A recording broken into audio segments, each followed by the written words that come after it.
Okay, Assalamualaikum warahmatullahi ta'ala wabarakatuh and a very good morning. Welcome to our 18th session of webinar series Captain of Industry, brought to you by the Faculty of Engineering UTM Johor Bahru. We are initiating university industry collaboration during Recovery Movement Control Order RMCO to have a platform with our Captain of Industry to share their thoughts, way forward and challenges during post-COVID-19. Now we are streaming live from Facebook Faculty of Engineering UTM. Today, we would like to welcome Yang Berbahagia Mr. Suhaimi Sulaiman, Chairman Malaysian National News Agency Bernama, with his interesting topic today entitled Why We All Need to Be Great Storyteller. Without further ado, I would like to invite Yang Berusaha Professor Dato' Engineer Dr. Muhammad Rafiq, Dato' Abdul Kadir, Dekan Faculty of Engineering, to introduce our captain today. Over to you, Dato'. Thank you, Murni. Assalamualaikum and hello, welcome everyone. Welcome to UTM Engineering Captain of Industry, our 18th in the series. Today, it is my utmost pleasure to welcome Mr. Suhaimi Sulaiman to our program. Thank you so much. Okay, I will read a biography of speaker today. Suhaimi Sulaiman is currently the chairman of Malaysian National News Agency Bernama. He is one of Malaysia's top media personalities with over 30 years of experience as producer, broadcast journalist, anchorman, and content strategist. Suhaimi practiced a hands-on approach in editorial leadership and newsroom management. He helped set up a 24/7 television news channel, Astro Awani, in 2007 and went on to become its chief executive officer and editor-in-chief. His leadership helped steer Awani to the forefront of thought leadership with compelling content. The annual Reuters Institute Digital News Report 2018, in its study of the local media, found that Astro Awani was the most trusted Malaysian news source. He was awarded the MPI Petronas Special Jury Award for Leadership in Journalism by the Malaysian Press Institute in April 2019. Prior to his current appointment, Suhaimi assisted Bernama Radio and Bernama TV in his capacity as a broadcast consultant. He was responsible in making the rebranding of Bernama Radio a huge success. From a news radio, Bernama Radio is now Station Radio Business Anda, a radio station focused on delivering business news and business issues in Bahasa Malaysia with content tailored to appeal primarily to small and medium enterprises, SME, making complex business ideas simple to be consumed by almost everyone. Suhaimi, who is also a member of the Institute of Public Relations Malaysia, is a communication, media, crisis, leadership, branding, and perception management trainer. He regularly conducts media relations training for the Malaysian Press Institute. He attended the CNN Journalism Fellowship Management Session at CNN's headquarters in Atlanta, Georgia, USA in September 2014 and is a CNN Journalism Fellow. He completed the Harvard Case Study Training on Effective Strategies for Media Companies in October 2009. So that is a biography of our speaker. Here now is Mr. Suhaimi Sulaiman, Chairman of the Malaysian National News Agency Bernama, to give a talk on why we all need to be great storytellers. Mr. Suhaimi Sulaiman, over to you. Thank you. Thank you very much, Professor Dato' Insigne Dr. Muhammad Rafiq. And also thank you, Madam Murni Haryanti. Wow, pleasure. Okay, now I will share with you my PowerPoints, very short PowerPoints, and then later on I would like to engage in question and answers. Yeah, let me just share my screen with you first. Let me make sure that you have your audio. And now, okay, this is it. All right, now, why we must be great storytellers. Now, I believe that as a leader and also an entrepreneur, we must have the skills and also knowledge to influence. Number one, you influence. Number two, you lead. Number three, you change. And of course, after that, you would continue to improve, whether it's revenue, whether it's culture, or whatever that needs to be improved in that particular organization. Now, how do you influence? It's basically through stories. I just want to share with you a story.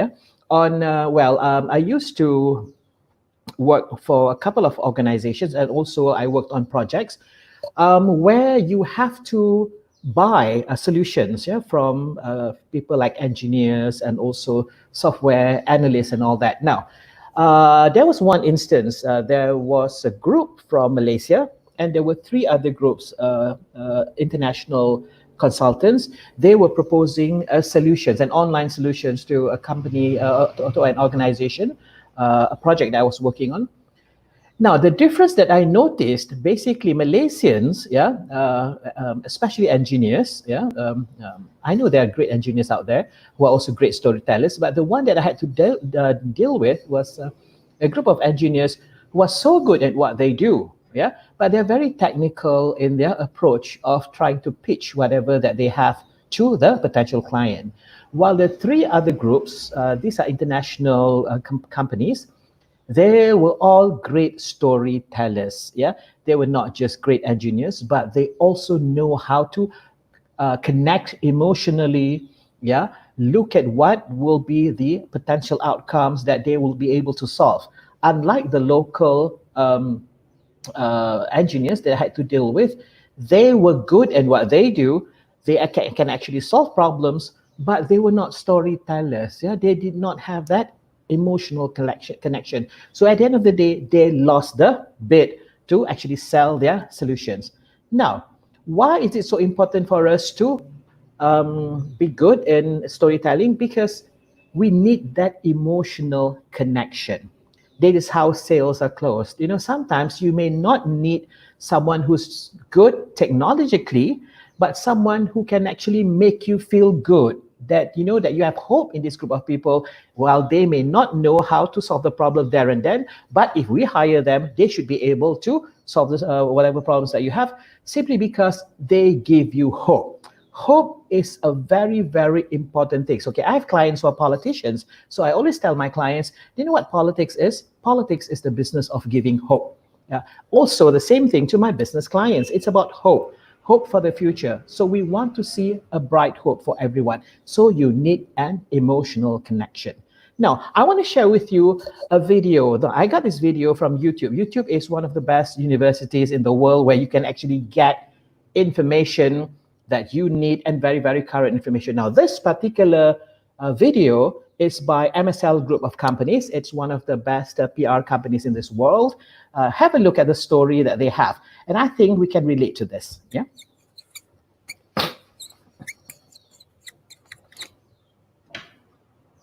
Okay, let's resist the urge to start with once upon a time. But to understand why storytelling is important to you, your company, your brands, or your corporate reputation today, we're going to have to go back a bit. The origin of the importance of stories lies in their power to explain. For ancient man, when the crops failed, he wanted to know why. The storytellers that could provide the most engaging explanations for the actions of the gods acquired the biggest and most attentive audiences and began to assume positions of authority.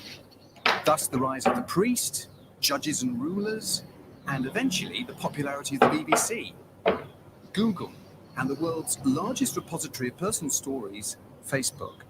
Neurological research shows that our brains, despite evolution, still look for the story to make sense of information today. In fact, in the landmark Hydra and Symbol study, people interpreted a simple animation involving two triangles, a circle and a square, as a torrid tale of love, promiscuity, and domestic violence. Ideas conveyed in story form, especially visual stories, versus concepts explained with logic and analysis, naturally imprint themselves into the brain faster. Stories are also universal, crossing boundaries of culture, language, gender and age. They're told and retold, building and preserving a group's sense of community. Stories align and motivate by portraying the world in terms that build emotional connections between people and create a sense of shared purpose. In an age of ever-increasing noise, in which we send 1 billion tweets a week, read around 10 megabytes of material a day, hear 400 meg, and see 1 meg of information every second, attention is worth more than ever before. And nothing holds attention like a great story. There you go. Now, one thing I always tell my clients, we have to unlearn what we were taught in primary and secondary schools, and even in institutions of higher learning sometimes. Okay, this is it. If you're in communications, when you have to tell a story, you have to forget about what we were taught when we were in school. Most of the time, we were told this. First, if you want to come up with a great composition, buat karangan, the first is intro, and then the second one is body, the third one is conclusion. Yeah? In the world of storytelling, turn it upside down. You go with the conclusion, and then you give a background of what the body is, and then you tell the intro. So this is basically what we should learn. You unlearn the previous one. This is what we learn. So whenever you want to tell a great story, because storytelling is not telling a story like what we always use the word today, membawang, gossip and all that. Yeah, it's basically about impressing people. It's basically about pitching your ideas, pitching your businesses. Now, what we should do is, instead of your intro, body, conclusion, you go straight to great outcomes. Yeah. What would be that outcome? What change are we introducing? And what huge revenue can you get from this that I'm going to tell you? So you start with that. So from there, you already get people's attention. So they want to know how you can bring change to the organization, how you can get new revenue streams, and what is this great thing that you're introducing. So they're focused because they already set the template in their heads. Number two, the journey to get there. Yeah. And number three, the resources and fundings that you need in order to get these outcomes that you promised at the very beginning of your storytelling. Now, these are the most important things that you have to consider to come up with a great story. Now, most of us, we are all leaders. We are all leaders. Every single day, we will be bombarded with lots and lots of PowerPoint presentation. I can't stand PowerPoint presentation at 4 o'clock in the afternoon, because at 4 o'clock in the afternoon, I would have seen like 6 or 7 PowerPoint presentations. And many people think that they can actually solve lots of problems in storytelling by having PowerPoint presentations. But PowerPoint presentations can be very, very dangerous if you do not know how to do it. I've attended meetings and also presentations where some people would actually write the whole sentence on that, maybe 3 full sentences on one slide. Please don't do that. Now, here is something that I've also picked up from YouTube. These are all available on YouTube. When you're bored, you can just go to YouTube and Google this, search for this. Now, this is actually a video on what not to do in PowerPoint. Thousands, if not millions, of people make presentations. Some are great and have a powerful impact on their audiences. Others, well, let's just say they're works in progress. This is Powerful Presentations, simply stated. Meet Jim, an aspiring professional trying to make it in the world. Jim used to give presentations like just about everyone else he knew. PowerPoint was his tool of choice. He'd use it like an outline, with a header followed by bullet after bullet, and sometimes even sub-bullets. When he wanted to be fancy, he'd add what usually turned out to be an ineffective chart, or sometimes a table. And when Jim wanted to really spice things up, he'd add, clip art. Unfortunately, Jim's approach would often confuse and bore people. This was a problem because he had important things to say, and because it was dimming his prospects for success. Fortunately, Jim learned a better way and didn't stay in the dark for long. Perhaps most importantly, he now focuses on the story he wants to tell. In doing so, he tries to follow a simple structure with a clear beginning, middle, and end that links together his various points and builds to his conclusion. When formulating his story, Jim uses a simple pad of paper or sticky notes. Staying low-tech at this stage helps him think more creatively and stay outside the box. He then considers what will best help him tell his story. Jim sometimes opts to use a whiteboard, flip charts, handouts, or even no props at all. When it makes sense for him to use PowerPoint, he tries to remember the adage that sometimes less is more. He doesn't dumb down his presentation, but he does try to limit each slide to one key idea. Or, depending on the content, he sometimes builds an idea incrementally, so it's easy to follow.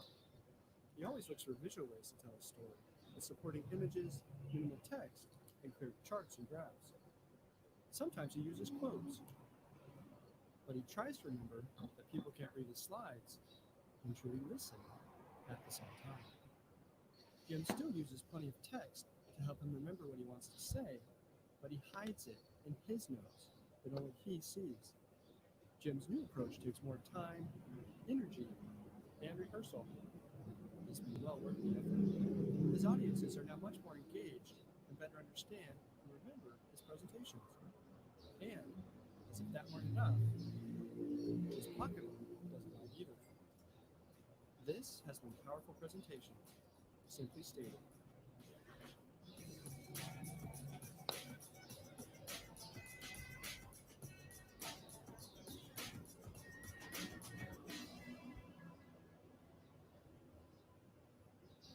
Okay, now, from that great PowerPoint presentation, I would like to share with you, this is my experience in communications, okay? Now, we can only manage 3 things at one time.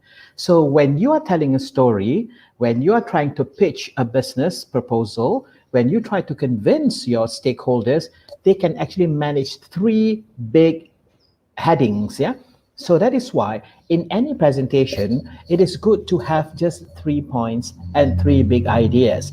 The rest, you can put it in your appendix or maybe some other detailed readings that people need to go through, but you have to sell the 3 big ideas first, because anything more than 3, it will be a little bit too much for the normal human being. Now, when we tell a story, when we relate to people, there must be a universal appeal in your message.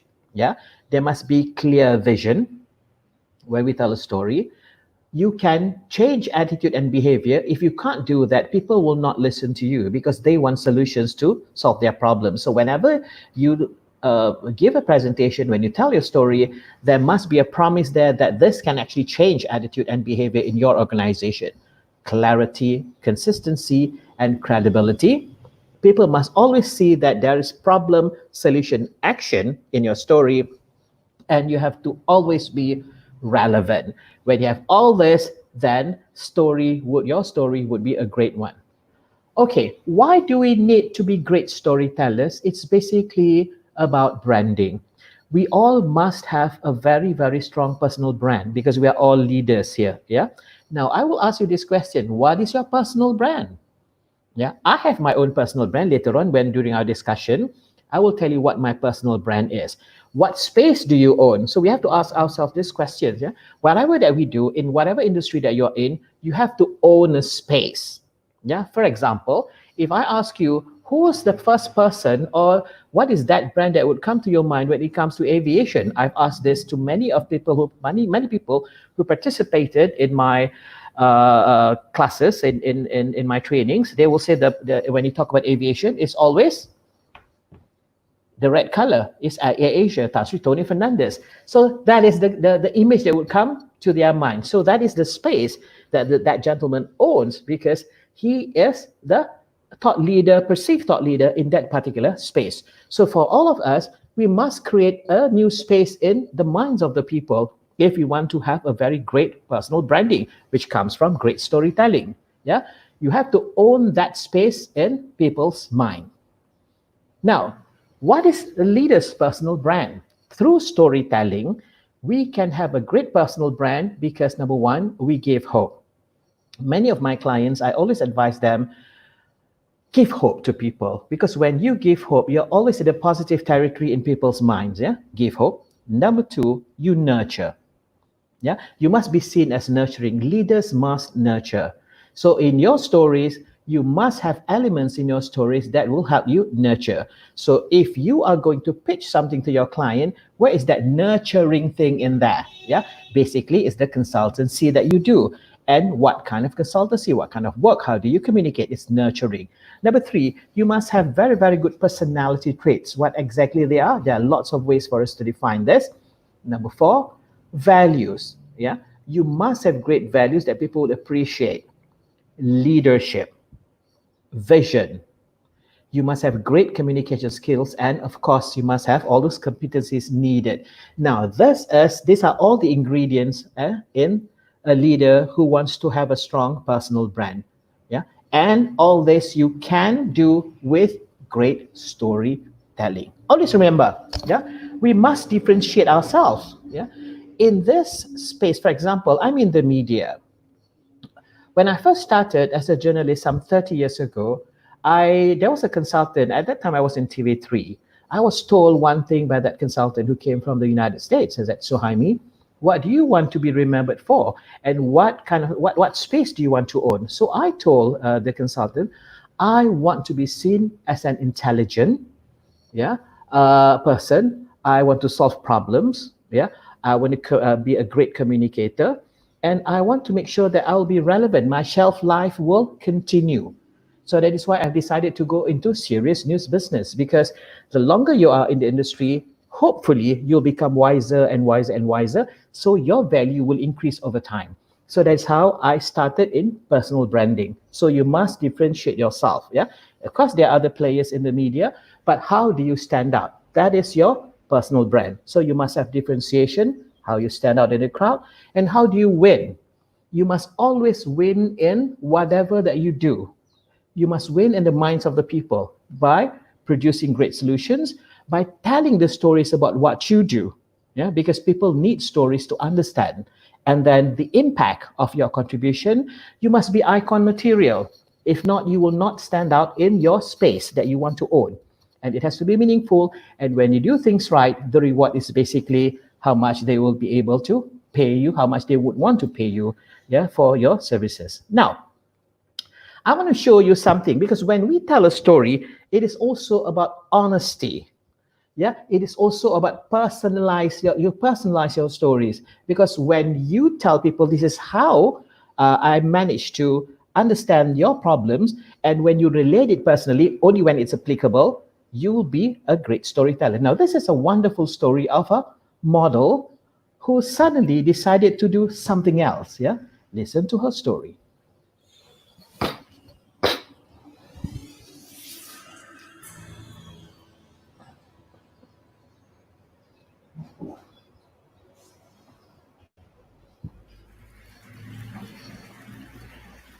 Hi, my name is Cameron Russell, and for the last little while, I've been a model, actually for 2 years.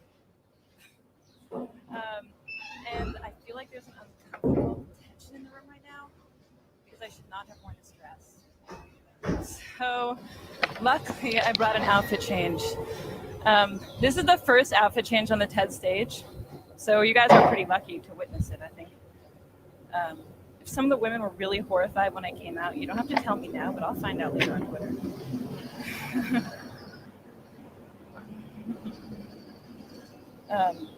I'd also note that I'm quite privileged to be able to transform what you think of me in a very brief 10 seconds. Not everybody gets to do that. These heels are very uncomfortable, so good thing. The worst part is putting this sweater over my head, because that's what I'm laughing. Don't do anything.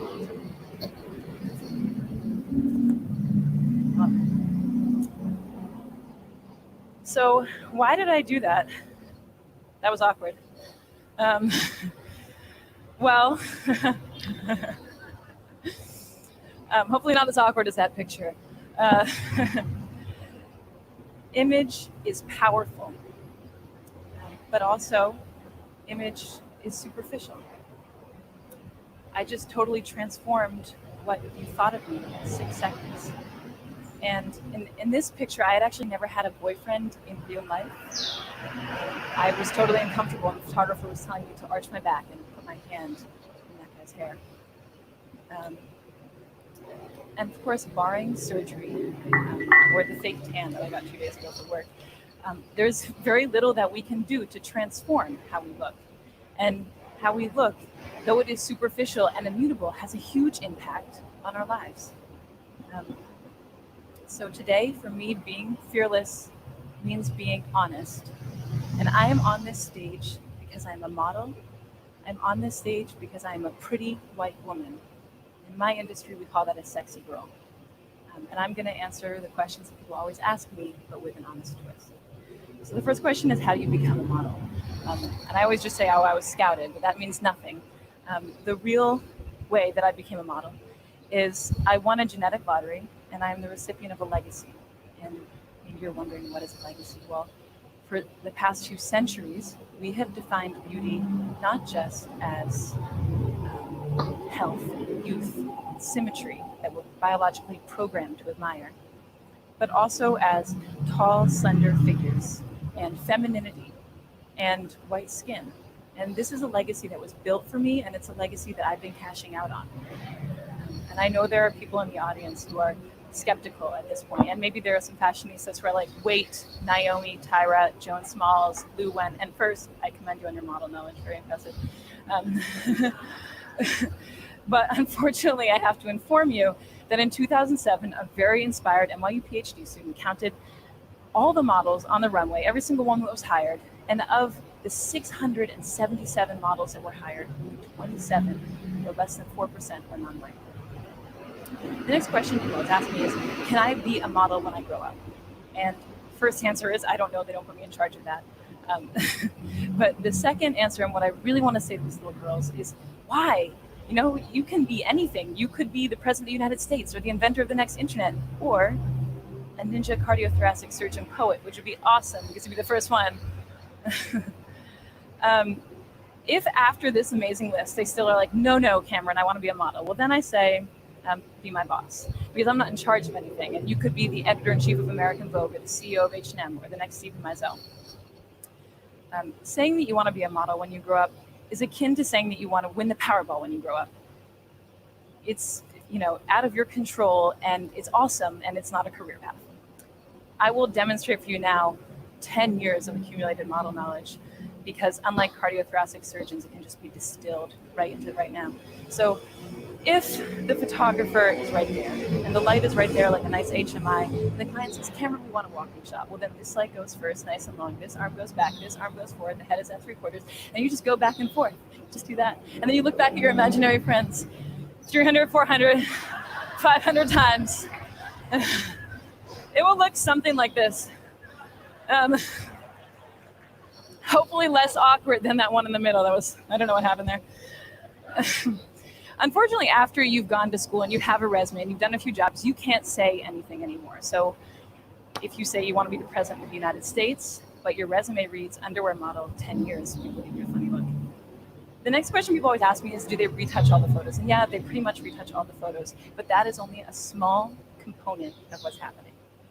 This picture is the very first picture that I ever took, and it's also the very first time that I had worn a bikini. And I didn't even have my period yet. I know we're getting personal, but you know, I was a young girl. This is what I looked like with my grandma just a few months earlier. Here's me on the same day as this shoot. My friend got to come with me.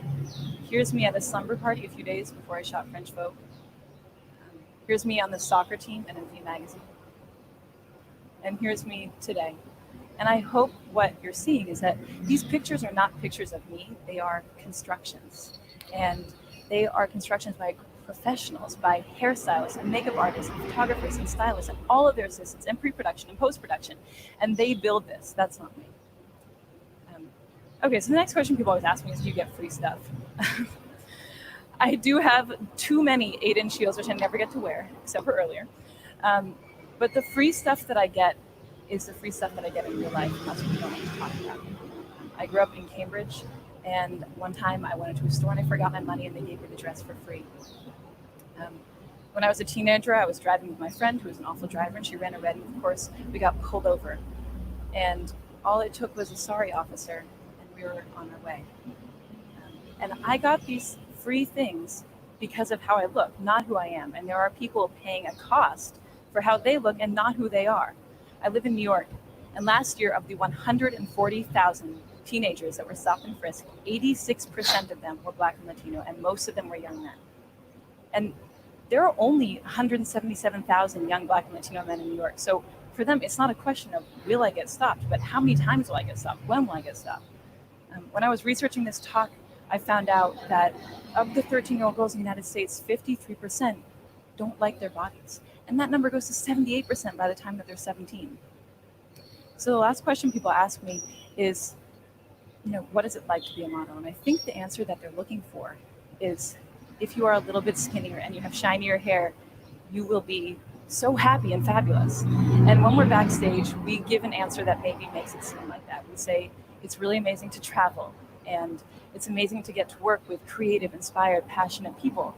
And those things are true, but they're only one half of the story, because the thing that we never say on camera, that I have never said on camera, is I am insecure. And I'm insecure because I have to think about what I look like every day. And if you ever are wondering, if I have thinner thighs and shinier hair, will I be happier?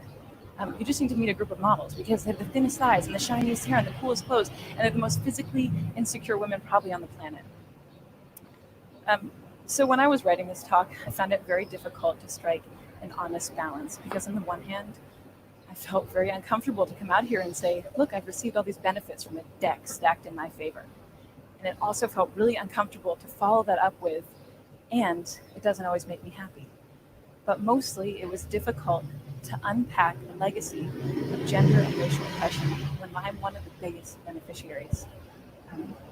But I'm also happy and honored to be up here, and I think that it's great I got to come, before 10 or 20 or 30 years had passed and I'd had more agency in my career, because maybe then I wouldn't tell the story of how I got my first job. Maybe I wouldn't tell the story of how I paid for college, which seems so important right now. If there's a takeaway to this talk, I hope it's that we all feel more comfortable acknowledging the power of image in our perceived successes and our perceived failures. Thank you. It's image and storytelling. Now, why do you need to be great storytellers? Because only by being able to tell a great story, you'll be in thought leadership, in that thought leadership space. Yeah, it is about talent. Yeah, not just what we have gathered our whole lives to be good in our career. You must also have talent. You must also have experience and passion in doing what you do, and those things must come out.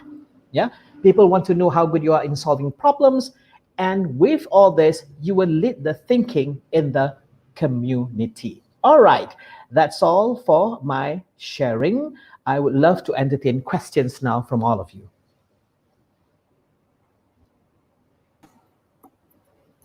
Thank you very much, Mr. Suhaimi. Thank you so much for your insightful, inspiring, and awesome sharing with us today. And despite of your busy schedule, you are giving your precious time with us, and we are so appreciative of that. And then we have now for our Q&A sessions. Well, we have big number of crowd today because they are so interesting and they are put a passion to listen all your sharing. And of course, we are waiting for the questions also. All right. Hold on. Okay. First of all, from me, my question. This is my personal questions. Okay. Anna Wintour said that find someone that can push you forward, not to pulling you back. What do you think about a teamwork as part of storytelling as a leader? Okay, I always believe that teamwork is very, very important because you can't do things alone, especially when it comes to big projects. But at the same time, I believe that every single one would have his or her own strengths.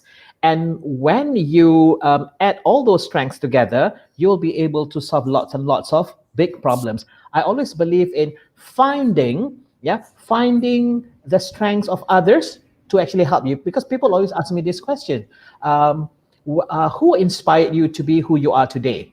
Yeah, I always answer by saying this. Okay, there's no one person that I will look up to if you ask me that, but I will add the good qualities in person A, person B, person C, and person D. And when you add all those qualities together, you will have a huge collection of skills and also attributes that you would want to have for yourself. So I always believe in great team building.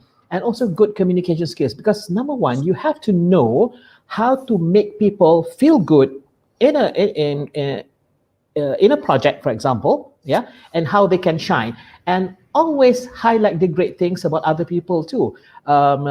This is part of storytelling. This is basically part of leadership. When you focus on the positive, you make the positive becomes bigger, bigger, and bigger. And then the weaknesses, yeah, when you make the strengths look bigger, the weaknesses will become smaller. Okay. All right. This is, then we have first questions from Lisa Ali. Sir, not everyone is a naturally gifted orator. What steps can people take to boost their verbal communication abilities and persuasiveness? Very good question. Yeah, you don't have to be a great orator to be a great storyteller. Yeah? What you do is you must be an expert in a field, because when you know the subject matter, you'll be able to tell the stories well. So that's basically the cue. The cue is understand the subject matter. Yeah, be good at when you know something very, very well, automatically you will be able to deliver it. Yeah, and be very passionate about whatever that you're going to talk about, and it will just come out naturally. And don't be too conscious about, for example, your language. Okay, for example, my Bahasa Malaysia is bad, my English is equally bad, but I always believe in the things that I would want to contribute, so almost automatically it will come out. Don't wait there, because most of us, we are afraid when we think that we're not good enough, I'm not good enough. That if you start thinking that way, you will never be good enough forever. So if you have something to share, just continue sharing, and sharing is something good that you must do, and you will be able to do it when you know that whatever that you share will create change in other people too. So don't worry if you think that you're not a great orator.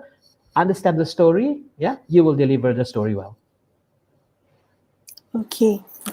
Yep, I do agree with you, Mr. Suhaimi. And this is the question from Baizura Basri. Encik Suhaimi, to become a good leader, would we expect the leader to lead by example? How to build a strong team and create good teamwork? Okay, love this question. You must lead by example. People, you can't tell people to do if you can't do it well. For example, if you have children, I don't have kids, but I always observe. Yeah, I always observe. When you tell little kids, do this, the children will not do. But the children will follow what you do. Yeah, they will look up to you for cues and what to do and what not to do. Now, for example, right now I'm the chairman of Bernama. When I ask people to, this is how we need to change Bernama to be a different organization today. So I have to show how it's done. So for example, now we are moving into solo journalism. Previously, it will take about 15 to 20 people to produce one program. Right now in Bernama, what we do is one or just two persons can, with technology, we're able to come up with a great talk show. So I have my own program. It's called Think Differently with Suhaimi Sulaiman, and it's only produced by two people, just me and my IT expert in Bernama. His name is Hakim. Yeah, and from there we just pass it through the people who would schedule it with the editors. So you actually are introducing change by showing people you can actually do it yourself. So I always believe in you lead by example. Okay, thank you. And this is from Haris Ismail. For a 30-minute presentation, what is the best number of slides is appropriate? The best number of slides inappropriate. Okay, I don't know how many slides I had just now, but I believe that in a 30-minute presentation, less is more. Yeah, if you have 5 slides, it's better. Maximum, perhaps I would say 10, because you will spend 3 minutes on one slide. And I think we are bombarded with slides every single day. Mm-hmm. Yeah, every single day, and everyone would use a PowerPoint presentation to convince people. So try to move away from PowerPoint. If you need to use PowerPoint, have about 5 slides. And sell ideas rather than details. Details, you just give them, stack of files, go back and read. If you're suffering from insomnia, read. Yeah. Okay. Now, but during the presentation, the less slides, the better. Okay. Good. Yep. All right. The next question. Do we have it? All right. From Hasrin Hasbullah. How can we channel nervousness to portray confidence during any speech or sharing session? Wonderful. Okay, whenever I am in a room, for example, let's say you're invited to address 200 people in a big lecture theater, yeah? Always tell yourself that people are there to help you succeed. They want to see you successful in your presentation. So start talking to people, start talking to at least 2 or 3 people. And when you talk to them, you'll feel that you're one of them. So by talking to people, you'll be very, very confident. Because normally, you let's say you invite a speaker, and then you normally put the speaker in a holding room. So the speaker will get nervous because he or she wouldn't have any idea who's going to listen to me. Yeah?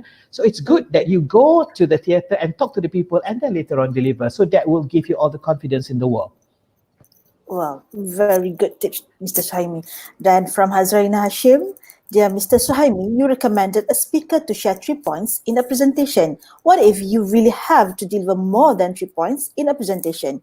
Any tips on how to make the presentation consumable by the audience? Okay, what I mean by 3 is basically 3 big headings, okay? Because when you tell someone, when you go to a room full of people waiting for you to address them, you can't tell them, hey, I have 50 things for you to understand today. They will just freak out, yeah? But if you tell them, there'll be 5 important things that I would want you to know today. So in their minds, that, 5, not so bad, yeah? So if you say 3, not so bad. Now, what I mean by 3 is basically if you can group content into bigger groups, so that in your mind, our brains, we have a template in here. So if you divide it by 3, 1, 2, and 3, so whenever you introduce something new, it will fall at template number 1, 2, template number 2. So it's easier to manage, yeah.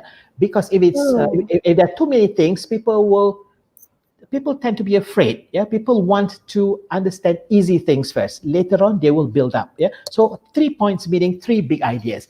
But if when it comes to details, give them a stack of reading materials later on, but you introduce the ideas first.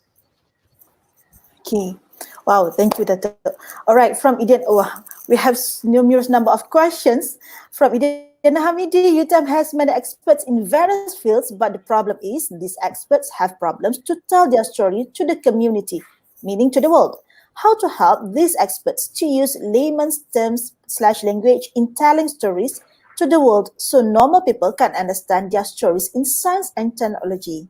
Yeah. Okay, I think, yes, I think this is very, very true, not just in your industry, but I think in many, many other industries too. Because sometimes we feel that we are so comfortable with certain terminologies, you're actually talking to your peers, yeah? Stop talking to your peers. So always remember that when you're looking at your presentation, ask this question, would a layman understand this? Now, I'm not saying that you think that people are dumb out there. No. How to make it simple, like so that people can understand. Therefore, you have to use languages or words that are very, very simple for people to understand, and use analogy and example. Sometimes we're so used to introduce ideas, something new, but we never show examples. So in good storytelling, here's the big idea, explanation of the big idea, example. Big idea, explanation of the idea, another example. So it's always good to go with examples. So that will actually help us to solve a problem. So this is where, by showing the example, we can run away from terminologies, yeah, like talking to your peers and all that. Use examples. Okay, thank you so much. Mr. Suhaimi, then the next question from Rose Jamil. Hi, Mr. Suhaimi, how to fake emotions in storytelling in a written piece? How do you fake emotions? I have no idea how to fake emotions. Okay, people will be with you if they know that you are there with good intentions to tell a story or to relay a message. You can tell them that, well, I'm afraid to be here, but I hope you will be with me. People will clap and applause, and it will be an encouragement for you. So if you're really, really afraid in front of a big crowd, you just tell the crowd and be honest that, wow, I never knew that there will be so many people coming out here to actually listen to me. I'm very, very nervous. I hope you will support me along the way. That, hey, they will clap, and you will actually get the energy from them to move on. Try that. Oh, okay. All right. Thank you. Good tip, Mr. Suhaimi. And from Hannah, Mr. Suhaimi, what was your first action when you appointed as the boss of Bernama?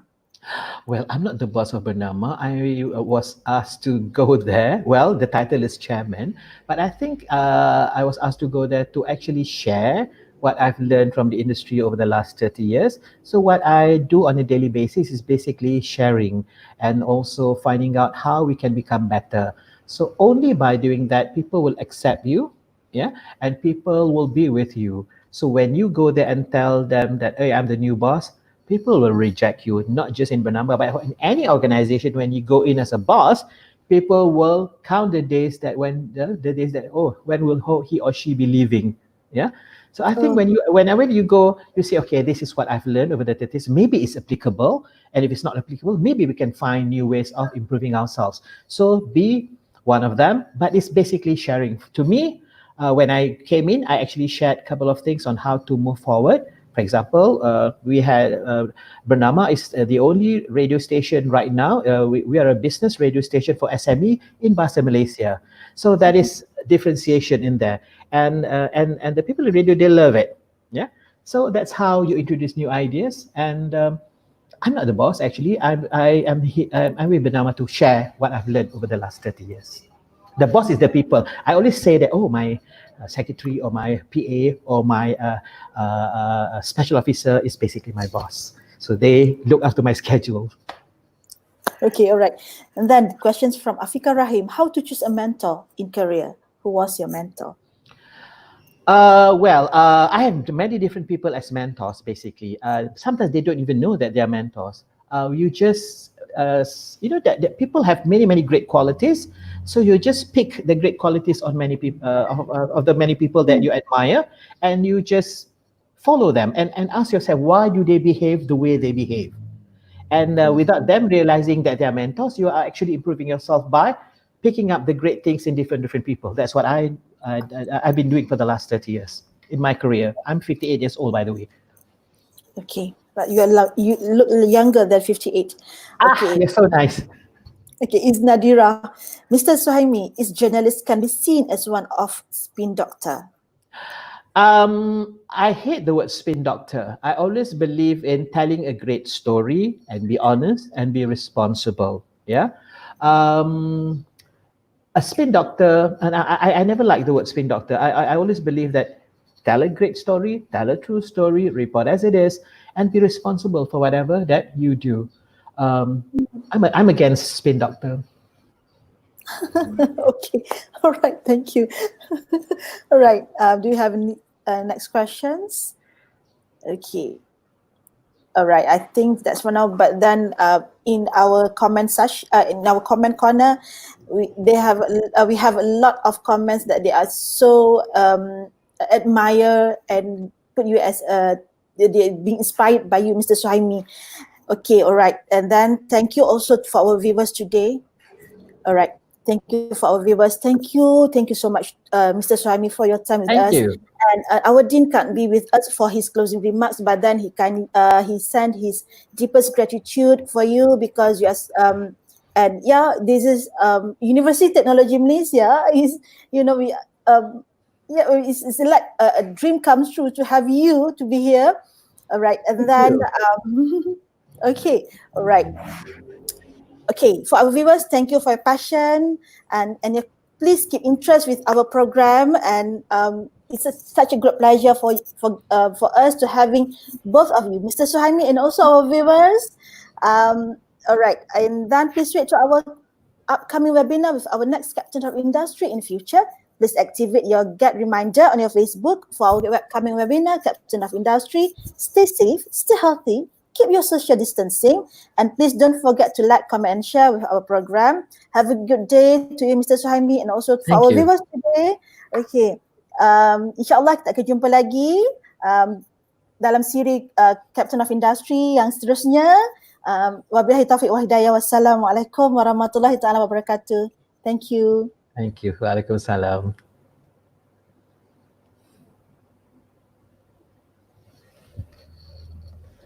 Thank you. Thank you.